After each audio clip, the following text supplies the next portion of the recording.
एक ओर था शाही महल, ऊंची दीवारें, चमचमाते झरोखे, रौब और शान का प्रतीक। और ठीक उसके साये में थी एक गरीब अनाथ विधवा की झोंपड़ी, टूटी हुई किवाड़, फूस की छत, लेकिन उसमें बसी थी उसकी सारी यादें, उसका पूरा जीवन।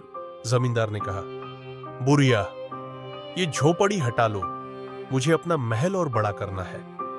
विधवा ने कांपते हाथ जोड़कर उत्तर दिया, मालिक, यह झोंपड़ी मेरी गरीबी की दीवार है, पर मेरी मोहब्बत का मंदिर भी है। यही मेरे पति ने अंतिम सांस ली थी, यही मेरे बेटे ने पहली बार मां पुकारा था।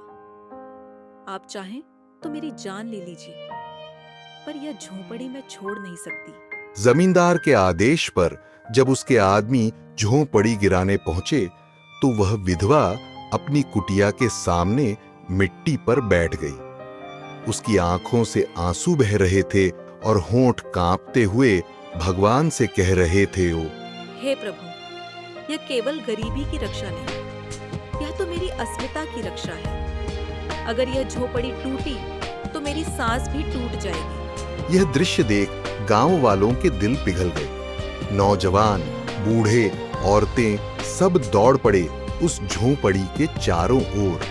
किसी ने कहा, जमींदार, महल की शान झोंपड़ी को कुचलकर नहीं, सहारा देकर बढ़ती है। अगर सचमुच आप बड़े हैं तो दिल बड़ा कीजिए। गांव की आवाज सुनकर जमींदार की आंखें भर आईं। उसने विधवा के चरणों में झुककर कहा, मां, मुझे क्षमा कर दो। तुम्हारी झोंपड़ी मेरी दीवारों से भी सुरक्षित रहेगी। अब मेरा महल नहीं, बल्कि मेरा दिल तुम्हारा सहारा बनेगा।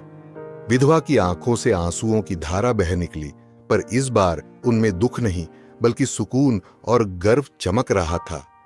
गांव ने पहली बार देखा कि एक अमीर का दिल भी गरीब की आह से पिघल सकता है।